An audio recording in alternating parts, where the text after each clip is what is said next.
Olá, sejam todos bem-vindos. Entrevista coletiva aqui do primeiro semestre, de jornalismo da Universidade Positivo. Eu sou Matheus Providello e por falar em jornalismo, a gente trouxe um convidado mais do que especial. Formado na primeira turma de jornalismo da Universidade Mackenzie em São Paulo, ele vivenciou algumas coisinhas e trouxe na vida dele até 2006, quando entrou pro Terra, como editor e redator do Terra. Depois disso, movido a muitos obstáculos, entrou para a Fox Sports em 2021 e ficou lá até o fim do canal em 2021. Participou de streaming como o Cariocão e a Paramount, e depois de muito rodar até pelo Chile na TNT Sports, voltou para o Brasil para apresentar o Globo Esporte em Cuiabá. E hoje está com a gente na RPC, no Globo Esporte, André Cavalcante. Palmas para o André. Obrigado. Seja muito bem-vindo, André. Obrigado por ter aceitado o nosso convite, por estar aqui com a gente hoje. Para a gente é uma honra enorme. Valeu, Matheus. Obrigado a vocês. Para mim é uma honra também bater um papo com vocês. E é uma coisa, para mim, inusitada. Eu gosto disso, porque eu sempre estou do lado de lá como se fosse uma entrevista coletiva. Agora as pessoas vão fazer pergunta para mim, invertendo as posições. Estou à disposição, pode me mandar bala. André, prazer. Sou Giovanna Libonati, também estudante do primeiro período de jornalismo. André, começando aqui a nossa entrevista coletiva. Você, jornalista, formado há 20 anos, né? Você começou ali querendo ser jogador de futebol, né? Não deu certo na carreira de jogador de futebol, mas você sempre gostou muito do esporte, sempre quis estar próximo do esporte, por isso que você foi pro jornalismo com o intuito mesmo de ser jornalista esportivo. Conta pra gente um pouquinho sobre a sua carreira, sobre como começou. Conta assim, dando uma introdução pra gente. Eu falo muito, né? Então se eu contar tudo aqui, acabou o tempo que a gente tem disponível. Vou dar uma editada, assim, uma reduzida. O que eu posso dizer pra vocês é que, assim, às vezes as pessoas se pautam um pouco mais jovens que vocês, ou na idade de vocês, para escolher uma profissão, e escolhe aquilo que talvez o mercado esteja mais propenso a ter mais oportunidades, ou ter um negócio de família, enfim, as pessoas vão tendo a sua orientação, cada uma à sua maneira. No meu caso, eu sempre gostei muito de esporte, muito de futebol. Jogando e depois, quando fui crescendo, fui vendo que era muito difícil você ser um jogador profissional, ainda mais um jogador profissional bem remunerado, é quase que impossível, você tem que ser muito talentoso. E aí eu decidi assim, o que eu gosto de fazer, eu tenho certeza que é isso que eu quero fazer. Aí eu fui ver as profissões que estavam ali à minha disposição para que eu ficasse perto do esporte. E aí cheguei até a cogitar, de repente, fazer educação física, alguma outra faculdade nesse sentido. Mas eu acho que eu tinha mais aptidão mesmo para parte de humanas, e para escrever e para o jornalismo. E aí foi o que eu achei que daria certo para mim, por isso que eu entrei na faculdade de jornalismo. Tenho muitos amigos, colegas que gostam muito do jornalismo geral, que tem outro tipo de paixão, que é das coberturas de uma forma mais geral, assim, ou factual. Não é o meu caso. O meu caso é esporte mesmo. Tanto que eu já até me aventurei a fazer factual algumas vezes. Acho até que consegui fazer legal, só que eu não chegava em casa feliz, assim, e não ia por outro dia feliz para trabalhar, vou cobrir agora, sei lá, um acontecimento, assim, às vezes cobrindo policial, por exemplo, um assalto, alguma coisa assim. Tem jornalista que tem felicidade em fazer isso, não é o meu caso. Então, eu sempre direcionei a minha vida para trabalhar com esporte. Aí eu me formei em 2003, como o Matheus fez a apresentação aí. Demorei um pouco para cair no esporte, trabalhei com assessoria de imprensa, porque eu tinha que pagar as contas de uma maneira ou outra. Mas em 2006 eu tive a chance de ingressar no esporte, no Terra, na época, um projeto bem legal, só cobrindo esportes. Aí eu agarrei essa oportunidade e não deixei escapar. Aí de 2006 até 2012, final de 2011 eu trabalhei no Terra. Em 2012 eu comecei no Fox Sports. Aí fiquei de 2012 até o canal acabar, em 2020, final de 2020. Aí rodei bastante, na apresentação do Matheus também ele disse isso. Fui para o Cariocão, fui para o Paramount Plus, TNT, do Chile, fui para TV Centro-América lá em Cuiabá, na época da pandemia, que foi uma época bem difícil assim, de trabalhar, arrumar emprego e tudo mais. Mas aí depois a pandemia estava acabando, voltei para São Paulo, eu sou de São Paulo, né? Aí estava em São Paulo, trabalhando ainda no Paramount Plus, quando veio o convite para vir para a RPC. E eu já tinha vindo várias vezes para Curitiba para fazer coberturas pelo Fox Sports, conhecia a cidade, sabia que era uma cidade muito legal, próxima de São Paulo, que eu tenho um filho lá. E aí eu falei, consigo conciliar as coisas, vou morar num lugar legal e as coberturas aqui são muito boas, os times são legais da gente cobrir e por isso que eu vim parar aqui. Mais ou menos esse o resumo da história, que daria para ficar falando muito tempo. E prazer, André, eu sou o Luiz Miguel Cândido. Prazer. E você se formou em 2003 e começou a atuar no jornalismo esportivo em 2006, como você disse. Nesses quase 20 anos, eu queria saber quais são os pontos que você vê que mais mudou nesse meio tempo, quais pontos você acha que talvez saíram do menor destaque e se tornaram maior proporcionalmente, nesse sentido. Nossa, as coisas mudaram muito. E é uma coisa que vocês vão perceber, assim, no nosso ramo, a tecnologia e a agilidade assim, da informação, esse processo vai mudando a cada dia. Então, o que vocês aprendem no começo da faculdade, no final já está um pouco diferente. Quando vocês entrarem no mercado de trabalho, mais diferente ainda. E eu acho que se fosse resumir em um detalhe, seria a velocidade, assim. Porque quando eu saí da faculdade no final de 2003, comecinho de 2004, né? Ainda tinha jornal impresso, era muito relevante, o jornalismo impresso. O tempo para você gerar material era muito difícil. Por exemplo, o que eu faço hoje, consigo entrar ao vivo com um celular no Ceará, e com uma qualidade muito boa de áudio e vídeo. Para a gente fazer isso lá em 2004, 2005, 2006, quando eu estava no Terra, minha primeira entrada ao vivo, por exemplo, foi com um caminhão de satélite, mandando imagem para um satélite que está em órbita no espaço, um custo super caro, assim. Na época eram uns $20 mil, é um absurdo, assim, o preço. E essa tecnologia foi avançando tanto que hoje, você, com um pacote de um celular de R$100, você faz isso. Então, acho que se fosse falar o que mais mudou, o que mais choca, assim, essa agilidade nas coisas. E muita gente fala assim, então hoje o seu trabalho ficou mais fácil. É aí que você se engana, ficou muito mais difícil, muito mais difícil. Porque, por exemplo, a geração que veio antes da minha, que era só entradas ao vivo por satélite, o cara tinha que fazer uma entrada ao vivo, sabe? Ele se programava para esse dia fazer essa entrada ao vivo, fazer uma reportagem, às vezes mandava até pouco material para que a edição conseguisse dar conta disso. Hoje não, você tem várias entradas ao vivo, você tem que mandar material. Às vezes o que você fechou de manhã já não está valendo para tarde ou para noite, você tem que mandar de novo. Então eu senti assim, foi uma ilusão. Assim, a gente achou, agora temos a tecnologia e vamos sossegar, vou conseguir fazer tudo muito mais fácil. Não, você vai fazer muito mais coisas. Então acho que é nesse sentido da velocidade das ferramentas tecnológicas, assim, acelerando o nosso dia a dia. André, assim, antes até de passar para os nossos colegas, eu queria fazer uma pergunta nessa ideia aí da tecnologia. Antigamente a gente tinha um monopólio, por exemplo, no esporte, da Globo, que era muito forte, né? Então, Libertadores, Brasileira, tudo voltado sempre na Globo, né? E eles montaram times de transmissões durante anos, né? 10, 15, 20 anos. Hoje, com os streaming, isso está mudando, então um campeonato que, por exemplo, você fez o Paulistão, acabou, você já foi fazer outro trabalho, enfim. A questão de trabalho atrapalha a vida do jornalista, do repórter? É uma questão que eu ainda não sei te definir exatamente, Matheus, porque está em transição.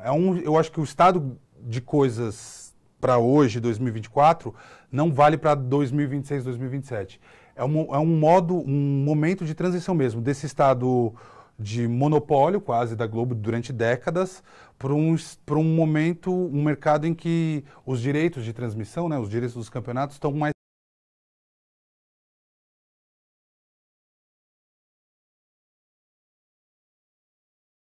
e não sei o que vai ser daqui 2, 3 anos, é muito difícil.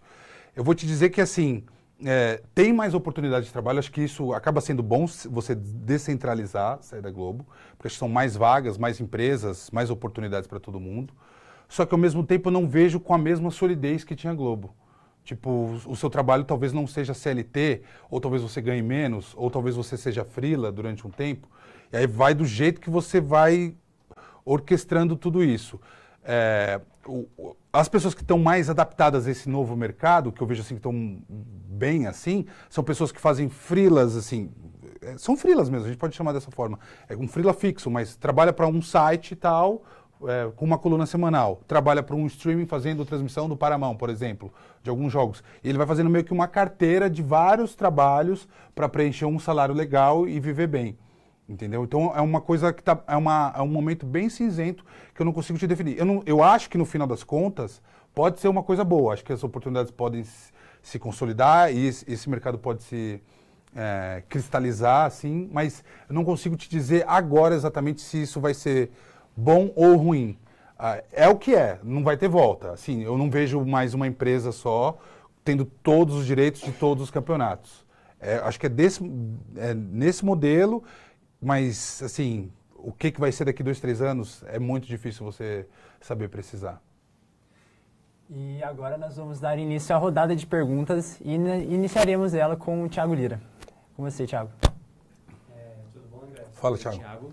Então, você já citou, né, em algumas entrevistas suas que você já teve um interesse sobre a fotografia, naquela época, no início de 2000, que tinha que, né, todo um processo para revelar a foto, conseguir revelar a foto. Estúdio, vermelho, vocês nem sabem o que é isso, né? Então. Então, assim, voltando bem antes, lá no início de 2000, como foi para você essa adaptação da questão de revelar, da questão muito mais impressa do jornal que era, para o jornal hoje em dia, para as fotos hoje em dia? Como foi se adaptar pós-faculdade, ter que aprender, ter que buscar tudo de novo? Era uma coisa que, naquela época, fazia muito parte do nosso dia a dia. E eu acho que quando você é jovem, é mais fácil você se adaptar a essas coisas, né? Eu tinha 20 anos, então era meio que um processo obrigatório. Para eu estar vivo no mercado de trabalho, que eram essas as oportunidades que apareciam mais, você tinha que mexer em câmera digital, que também vocês não devem ter pego. Quando começou a ter iPhone, esses aparelhos que a gente usa hoje, já era lá para com um pouquinho de rapidez assim na internet, era 2010, 2012. Demorou para acontecer. Mas meio que a gente imaginava, eu tinha mais clareza naquele momento do que eu tenho hoje sobre o que vai ser o futuro. Porque naquele momento, por exemplo, eu sabia que jornalismo impresso não é que ia acabar, mas ia diminuir muito, ia perder muita relevância. Só que a gente não sabia quando também. Assim, será que ia ser um processo de 1 ano, 2, para parar de ter câmeras analógicas para serem todas digitais? Acho que foi um processo que se arrastou assim durante muito tempo, talvez uns 10 anos. E a gente sabia que tinha que aprender a se virar nisso. E a gente ia acompanhando. Nas redações eu já ia acompanhando isso. Como eu trabalhei com um site, como eu entrei no Terra depois de 2006, aí já era uma turma muito tecnológica, assim, que me facilitava ter esse entendimento. De, tipo assim, a notícia está morrendo, sabe? Se uma notícia... Aquele exemplo que eu dei agora há pouco. Você deu uma notícia do Corinthians, ainda mais, que é um caldeirão. De manhã, 8 horas da manhã, uma notícia, meio-dia o goleiro foi vendido, 4 da tarde veio outro goleiro, 8 da noite, esse outro goleiro também já foi vendido. Sabe, uma coisa assim para exagerar bastante.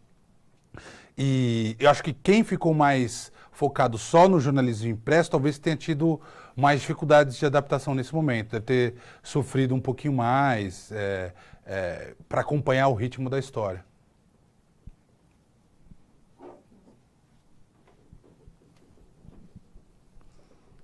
Boa noite, André. Entre Copa do Mundo, Olimpíada, PAN, Liga Europeia, BR, Libertadores, qual foi o evento que mais te interessou em cobrir e qual foi o mais desafiador? Copa do Mundo. Copa do Mundo, com certeza. O desafiador não, mas o que eu mais gostei foi a Copa do Mundo. Sempre foi meu sonho de criança, poder acompanhar...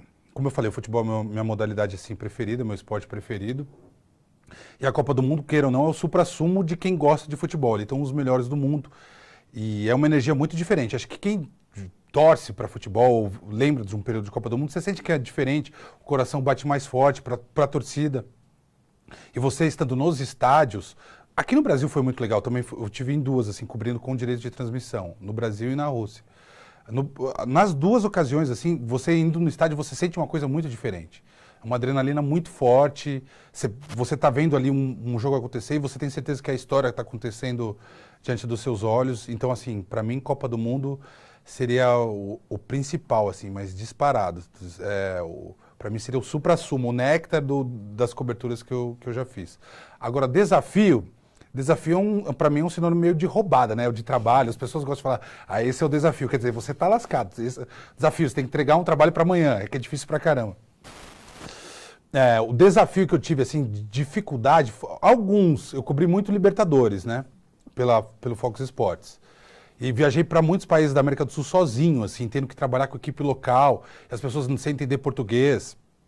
E eu fazendo entrada ao vivo para o Brasil, falando português, falando de um jogador, ou falando de um determinado tema, e o cinegrafista que estava comigo não estava entendendo nada que eu estava falando. Então eu falava de um jogador tal, o cara mostrava o jogador outro, entendeu? Então tinha que combinar as entradas ao vivo antes de fazê-las. Então, assim, fui para muito lugar pequeno, assim, do interior do Equador, sabe, assim, bem difícil, que não tem nada. E no começo ainda a internet era muito ruim. Então, assim, passei alguns sufocos, assim, na América do Sul. Mas talvez o maior de todos não tenha sido a América do Sul. Fiz Jogos Olímpicos de Inverno em 2014, em Sochi, na Rússia. E ainda a internet também não era das boas, não tinha WhatsApp ainda na época. Eu lembro que a gente usava Viber, que era um aplicativo parecido com o WhatsApp. E as pessoas lá não falam inglês, pouquíssimas pessoas falam inglês. E o russo é impraticável, é uma coisa que não existe. E a gente teve uns problemas, umas dificuldades com o credenciamento. Eu não tive acesso ao Parque Olímpico de Inverno. Ficava na frente, ficava nos lugares legais pra caramba, mas não tinha acesso para fazer as coberturas. Aí eu tive que negociar com o pessoal lá do Fox Sports dos Estados Unidos, um momento, algumas janelas, pra gente usar o estúdio dele, que era super chique. Esse sim era na frente do Parque Olímpico. E aí eu conseguia fazer boletins do que tinha acontecido no dia, ou do que estava acontecendo, com um fundo super lindo, assim, um Glass Studio, que a gente chama, né? Que tem um vidro, assim, na frente. E fiquei, acho que 30, 40 dias lá. Eu e mais um brasileiro, que era o cinegrafista que estava comigo. Era o cara que conseguia me ajudar a rodar o TP lá em português.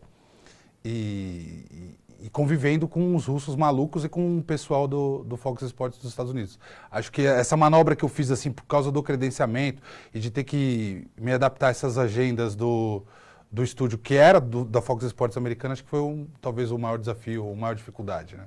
Muito obrigada. De nada. Olá, Nicole. Beleza? Eu queria trazer agora um pouquinho as Olimpíadas que você cobriu aqui no Brasil em 2016. Você fala que você prefere cobrir futebol, enfim.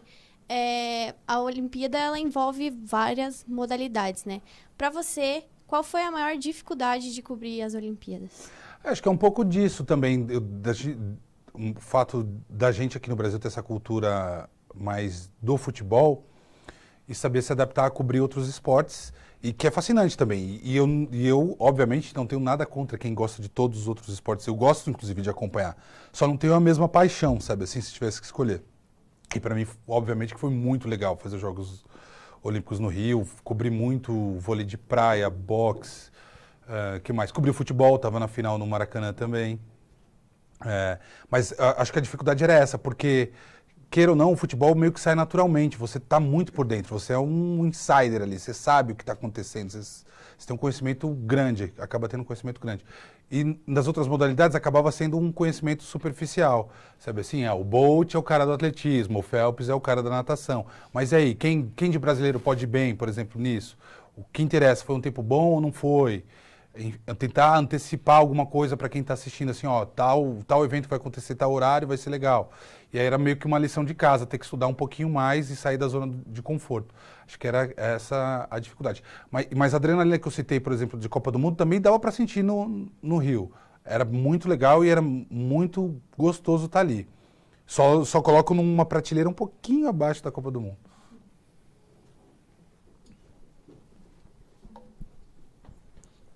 Tudo bem, me chamo Alex e a minha pergunta é: qual foi a experiência de cobrir a Copa América que ocorreu no Brasil no TNT Esportes do Chile? Nossa, cara, eu não falei disso na hora do desafio, né? Foi um caos. Esqueci, ainda bem, né? A gente esquece esses sofrimentos. Não, mas acho que na Rússia acabou sendo mais difícil. É que essa também foi difícil.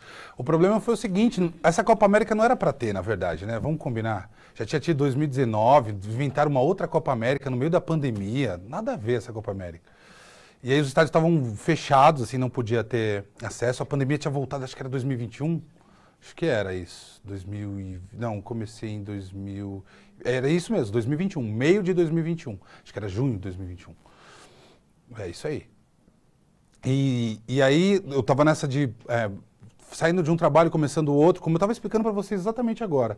Tinha feito Cariocão, aí falei assim, beleza, consegui fazer esse trabalho, aí o que eu faço agora? Estava pensando o que ia fazer, me chamaram da TNT do Chile, porque eu já tinha feito algumas coisas do Fox Sports no Chile, então conheci uns caras lá, uns chilenos. E por que me chamaram? Porque a TNT, que é da Warner, não sei se essas coisas uma empresa compra outra, às vezes posso estar falando o nome errado, mas eu acho que ainda é da Warner, que é uma empresa gigante, mundial, e eles têm uns padrões assim, de compliance e algumas exigências. E como estava rolando a pandemia, a Warner não deixava os caras do Chile viajarem para o Brasil, que estava tendo picos assim, de muitas mortes. Então eles não conseguiam sair de lá para vir para cá. E aí os chilenos loucos tiveram a loucura de me chamar, eu e mais alguns outros brasileiros, para a gente cobrir para eles a seleção chilena. Obviamente que eu falo português fluentemente, espanhol eu falo bem, mas assim, cara, para você conseguir se comunicar como você se comunica em português, não era o suficiente. Então, assim, era um sofrimento ter que entrar ao vivo falando em espanhol para os chilenos, de um time que eles dominam, assim. Então, toda vez eu estudava pra caramba, meio que ensaiava o que eu ia falar, saía um espanhol, assim, com um sotaque muito forte português, algumas palavras repetidas demais, porque eu não alcançava a palavra que eu queria usar em espanhol. E foi muito difícil também, foi um baita de um desafio. E era muita entrada ao vivo, então foi assim, um mês que pareceu um ano, sabe? Mas acho que deu para entregar alguma coisa, assim, pelo menos fiquei até o final. O Chile também foi eliminado, mas eu lembro que quando terminou o trabalho, eu fiquei aliviado. Falei assim, nossa, no que depender de mim, só quero falar português agora, não quero mais falar. Não ao vivo, assim, para outra televisão. Obrigado. Fugindo um pouco desse tema da América e trazendo um pouco mais para o setor, queria saber como que é para um jornalista lidar com pressão de torcida externa, principalmente quando o clube está numa situação um pouco difícil. Como é que é para o jornalista não sucumbir a essa pressão que vem do torcedor? Boa pergunta. Eu acho que você tem que saber filtrar, mas ainda assim todo mundo é ser humano, né? Então você está ali, você sente que a chapa está esquentando. Eu acho que uma das coisas importantes é melhor você até sentir do que você também ser alheio a isso. Porque quando tem muita gente observando, o jornalista acaba sendo uma figura assim no futebol.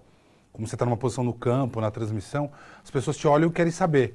E naquele momento de raiva, se o time está perdendo ou está em crise, e se você está num semblante tipo sorrindo e dando risada ou fazendo piada, você está desconectado do que está assistindo o torcedor. Então isso pode te trazer uma carga a mais. Então acho que você tem que entender onde você está e ao mesmo tempo também não trazer tudo para você. Saber que quem está te xingando ali ou quem está bravo com você ali é um problema da pessoa. A pessoa tem que se tratar ou sei lá, é um fenômeno social também. As pessoas vão para estádio muito para xingar. Então eu já fui muito estádio, já fui muito xingado, já levei cuspe, sabe assim, não exatamente por minha causa, mas porque eu estava muito perto dos jogadores de um time que os torcedores não gostavam. Então é um cenário meio tenso, assim. Para as mulheres, eu acho que ainda tem um agravante do machismo, que é uma loucura, que aí os caras... Acho que hoje está diminuindo. Mas ainda assim, por exemplo, a Nádia que trabalha com a gente, certamente passou por poucas e boas nesse período. E eu já vi várias colegas também passando, poucas e boas. Então, assim, é um ambiente que o ideal é você ir aos poucos, assim, vocês que são jovens, ingressando aos poucos e sentindo essa atmosfera para não se chocar, assim, porque se colocarem lá de uma vez, é capaz de falar, por que o pessoal está todo pegando no meu pé, ou isso é natural ou não. Tem algumas dicas, assim, de processos. As pessoas às vezes sabem seu nome, ficam te chamando, é mais fácil você não responder do que responder, porque se você chama um ou responde um, tem lá 10 mil pessoas, 100, 200 vão começar a te xingar também, ou a te vaiar, ou a pegar no seu pé. Então você tem que ficar meio que saber lidar com isso, assim, conectado com o time que está mal, ou com um momento ali do estádio que pode ser uma atmosfera ruim, mas não absorver isso tudo para você. André, falando um pouco sobre imparcialidade. No jornalismo esportivo a gente tem que ser bastante imparcial, sempre surge aquela pergunta, mas e você, que time que você torce falando nisso? Como que você lida tão bem com essa imparcialidade? Eu acho que tem que ser mesmo imparcial, uma obrigação nossa, mas ao mesmo tempo, se a gente ama o que a gente faz, pelo menos no meu caso amo o que faço, é claro que eu tive uma sementinha de algum clube que me instigou e que me fez entrar nesse universo, né? E eu entendo isso com com relação aos meus colegas, acho que todo mundo tem. Acho não, todos têm que eu conheço, todos têm. Não tem nem... Alguns camuflam, falam que torce para outro time e tal, mas todos têm. A sua obrigação é saber lidar com isso também, ter maturidade de lidar da maneira que você lida sobre o seu clube e com outros clubes. E eu acho que com o tempo você vai amadurecendo nesse sentido. Acho que talvez no comecinho pode ser um pouquinho mais difícil, mas até porque o mercado, do jeito que ele se organiza, ele vai te levando para um caminho de ser mais imparcial. Porque se você vender uma coisa totalmente parcial, você não vai se criar no jornalismo. Você não vai ter uma ascensão. A não ser que você caminhe para outro lado, que hoje acho que até existe, que é o do nicho, né? São sites especializados em determinado clube e tal. Mas eu acho que mesmo assim, você cobrindo um único clube, se você só fizer coisas passionais ou fanfarronices, acho que você não vai vender bem o seu canal. Acho que você tem que ter o mínimo ali um mínimo de imparcialidade, de trazer informação para você ser bem sucedido. Fica a dica aí, né, pessoal? Agora, uma pergunta ali do Anderson, vamos devolver para a turma de novo. Boa noite, André. Fala, Anderson. Cara, eu tenho duas perguntas para fazer, que são bem mais específicas, que são curiosidades minhas mesmo. Cara, como é que é cobrir um jogo do Boca Juniors na Bombonera? Que eu imagino que deve ser uma sensação incrível. E como que é cobrir as 500 milhas de Indianápolis, que é a categoria mais rápida do mundo? Foram dois eventos, um dos mais legais que eu fiz mesmo.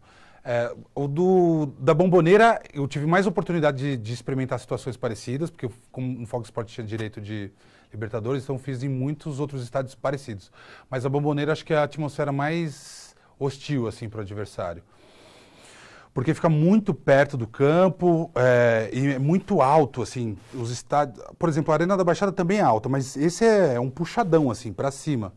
Então a impressão que dá é que os caras estão em cima do campo, assim. E a torcida é muito doida também, assim, muito doida, num limite de agressividade absurdo. Então é uma pressão que você sente uma atmosfera muito difícil, assim. Eu fico imaginando o cara que tem que jogar ali dentro, é difícil acertar um passe daqui onde você está até onde eu tô, o cara pode errar só por causa dessa pressão psicológica.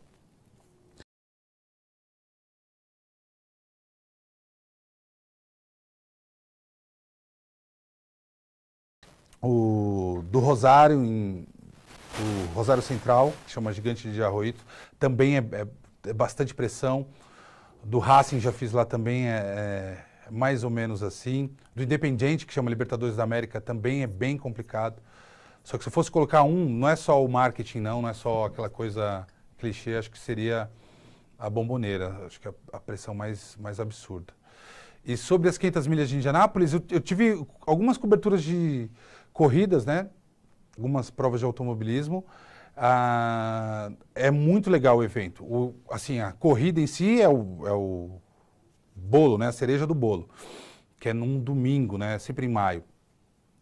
Mas assim, a gente foi um pouquinho antes, talvez uma semana antes, e aí tem vários eventos, você fica muito próximo dos pilotos, a cidade meio que para, a cidade de Indianápolis é uma cidade relativamente pequena, acho que deve ter uns 800 mil habitantes, e ela vive muito em cima dessa prova, então tem vários eventinhos, assim, meio que carnaval, só que de um jeito americano, mais caretão, assim, mas foi um evento muito legal. Eu acho que 500 milhas de Indianápolis é um negócio legal para você ir até de férias, assim, passar uns dias lá e acho que vale muito a pena.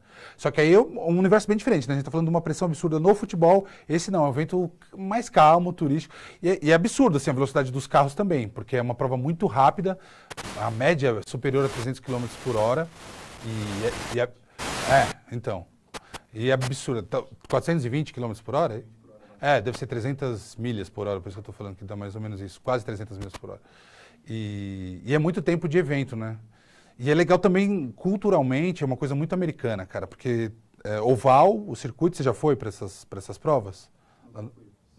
Então, mas é o mesmo conceito da NASCAR, por exemplo, que são provas de circuitos ovais, e aí no meio eles deixam um espaço para você acampar, assim, lógico, você tem que pagar a entrada. E aí várias pessoas vão com trailer, sabe assim? Aí no meio tem as arquibancadas ao redor, né? E no meio fica um centro de convivência, assim, das pessoas. Vai ter aquele tiozão americano fazendo churrasco e vendo a corrida rolar. Fica uma galera ali na parte do meio. Então é bem divertido o evento.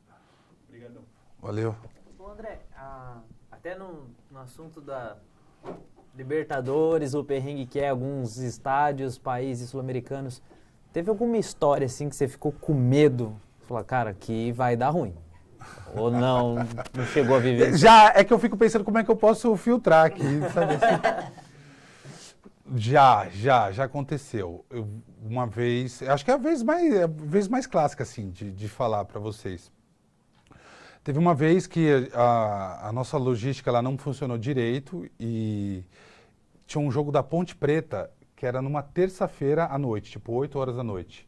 Ponte Preta não disputa muitas competições internacionais, quase nenhuma. Na verdade, era a primeira competição internacional. Era da Sul-Americana de 2013. E aí eu fiquei sabendo, na segunda-feira, 8 da noite, que eu deveria estar, no dia seguinte, 8 da noite, numa cidade que chama Pasto, no interior da Colômbia. Bem no interior mesmo. E aí foram providenciar minhas passagens na segunda-feira à noite. E assim, para chegar em Bogotá, que é a capital da Colômbia, já é difícil. Aí o que foram arrumar para mim foi uma passagem, tipo umas 10 horas da noite, 11 horas, agora eu não lembro, mas é na segunda noite, para o Equador, que é um país vizinho, para Quito. E aí já sabiam que era meio rato para conseguir me virar assim nas viagens. E aí me colocaram para ir para o Equador, para Quito, e eu tinha que me virar para chegar em Pasto. Aí eu viajei até Quito, na madrugada de segunda para terça, cheguei no Equador, tipo 5, 6 horas da manhã, negociei lá como que eu faria para chegar até Pasto, já tinha visto que teria que atravessar a fronteira. Aí peguei um táxi, o táxi do Equador não poderia passar para o lado colombiano, ele me deixou na fronteira da Colômbia, eu tive que atravessar a pé sozinho a fronteira do Equador, e é um território das Farc. Não sei se as Farc hoje estão muito com força não, mas era um movimento revolucionário e meio terrorista, que ficava bem ali nessa região da Colômbia. Aí desci na fronteira do Equador para a Colômbia, atravessei sozinho, e aí é uma coisa meio sul-americana, brasileira. Você imagina você atravessar uma fronteira para a Bolívia, sabe, esse lugar de fronteira não é um lugar agradável para você estar sozinho, assim, ainda mais em outro país. Atravessei pro lado da Colômbia, aí do lado da Colômbia tinha um monte de cara assim, cara de malandro também me vendo assim, turistão, não turistão, mas um cara de fora. Aí negociei também para pegar um táxi do lado colombiano e consegui fechar, confiar no taxista, e aí ele me levou. Era um trajeto de mais ou menos uns 400, talvez uns 500 quilômetros, eu não lembro muito, porque faz muito tempo. De Quito até essa cidade que chama Pasto. Só que como é uma parte que não é muito alta dos Andes, da Cordilheira dos Andes, tem partes dessa montanha que são 4.000 metros. Eram uns 2.000 metros, assim, só que é muito sinuosa. Então esses 400 quilômetros, você vai andando a 60 por hora, 50, 60 por hora. Então demorou o dia inteiro. Eu lembro que eu cheguei 6 da manhã lá, eu cheguei no estádio, era 6:30 da tarde, assim, da noite. Né? Faltando 1h30. Lembro que foi o tempo de colocar a camisa do Fox Sports, tal, me posicionar, chegar lá no caminhão, falar com alguém, os caras todos colombianos lá. No que eu me posicionei, chegou o time da Ponte Preta. Aí a gente fez a cobertura como se nada tivesse acontecido. A Ponte Preta até classificou. Foi no final, né? Foi, exatamente, classificou. Depois eu fiquei seguindo. O técnico era o Jorginho, lateral direito, que inclusive já trabalhou aqui no Curitiba. Mas acho que foi, assim, o momento que eu falei, poderia ter dado algo errado, sabe? Assim, você está muito exposto, sozinho, atravessando uma fronteira, num país diferente, e fora dos grandes... Assim, quando você viaja bastante, os centros urbanos você se sente mais seguro, né? Tem mais estrutura, mas eu estava muito no fim do mundo, assim mesmo. Acho que essa foi a vez, assim, de sensação de perigo mesmo. Só ressaltando que agora a gente vai encaminhando para o final da entrevista e a gente tem mais 15 minutos. E é com você de volta, Elisa, da sala. Boa noite, meu nome é Elisa. Assim, eu não sou muito ligada nos esportes, tá? Acho que nem para praticar mais, mas uma das coisas que eu vejo muito com o jornalismo atual é as redes sociais. As redes sociais trazem aquelas pessoas para assistir o esporte, até aquelas pessoas que não gostam ou que não curtem muito ou que não praticam esporte, né? A minha pergunta é como que você vê as redes sociais ela atuando agora no jornalismo desportivo atualmente? Eu acho que é isso mesmo, é uma coisa que entrou para a vida das pessoas e não vai sair nunca mais. Do jeito que a gente estava falando aqui de mídia impressa, que a gente sabia que ia diminuir, ia perder relevância, rede social é o contrário disso, é uma coisa que vai ter cada vez mais relevância. Pode não ser o Facebook, que já não é, hoje é o Instagram, mas pode deixar de ser o Instagram e ser uma nova ferramenta, mas é uma coisa que veio para ficar definitivamente. E para o caso de quem faz jornalismo profissional, eu acho que ele pode ser talvez um complemento. Ou pode até, dependendo da sua... É que para o que eu faço hoje, ele acaba sendo um complemento. Porque as pessoas não vão ter a paciência na rede social de ver uma reportagem de 3 minutos. Então, assim, a gente coloca... Tanto que isso já é feito hoje lá na redação. A gente coloca pílulas de 10 segundos, 30 segundos, pega uma parte interessante. É meio que o jeito da gente pescar, jogar a isca para os caras verem o nosso conteúdo mais aprofundado. É nesse sentido. Mas, assim, eu também não sei se a gente pode, de repente... investir mais nisso daqui em diante, sabe assim, num futuro próximo. Talvez seja um caminho, sim. Por enquanto, ainda é essa coisa de você acessar, furar bolhas, sabe assim? Chegar além do seu público, exatamente. Uma pessoa que não gosta de esporte, passar a acompanhar, você conseguir fazer essa pessoa se interessar. Por exemplo, você não se interessa por futebol, mas eu conto uma história de um cara que superou vários desafios e virou um baita de um jogador. Aí você pode gostar da história e, de repente, acompanhar mais o futebol. Enfim, é nesse contexto. Mas eu acho que a tendência é a gente começar a se preocupar mais, cada vez mais, e tentar fazer conteúdos mais direcionados justamente para isso. Até o Globo Esporte, né? Ele não é um programa só de esporte, ele é um programa que conta superação, Sim, conta a história dos jogadores, a história de superação deles, dos torcedores, da família. Então agora vamos passar para a sala de novo com o João. Vai lá. Boa noite, André. Meu nome é João João. Eduardo Bonetti. Voltando para a Copa do Mundo de 2018, eu queria saber qual que foi o momento mais marcante na sua cobertura e como foi lidar com as diferentes linguagens, culturas e tradições dos povos. Legal. O jogo mais marcante, eu ia falar, o último jogo que eu fiz, eu fui embora da Rússia antes das semifinais. O Brasil perdeu, me ferrei. Isso acontece, viu, gente? Quando vocês estão fazendo essas coberturas, tipo, o Brasil acaba sendo um canhão, assim. Enquanto o Brasil está jogando, fica uma equipe lá gigantesca. O Brasil perde, assim, 70% da equipe volta porque a audiência cai e não tem jeito. Eu fiz França e Uruguai, que era a quarta de final, a França ganhou de 1-0. Fui para uma cidade que chama Nizhny Novgorod, no interior da Rússia. E era bem diferente de Moscou, assim, eu achei bem legal. Viajei de trem-bala e tudo mais. Eu achei bem interessante essa viagem, mas assim, o mais legal da Rússia mesmo, não tem jeito, foi a convivência em Moscou. Fiquei a maior parte do tempo em Moscou. E aí conheci a Praça Vermelha, tentar conhecer a cultura local, mas é muito diferente. Às vezes as pessoas não se dão conta, mas o alfabeto, por exemplo, russo, é o alfabeto cirílico. Isso quer dizer que as letras são todas diferentes, todas.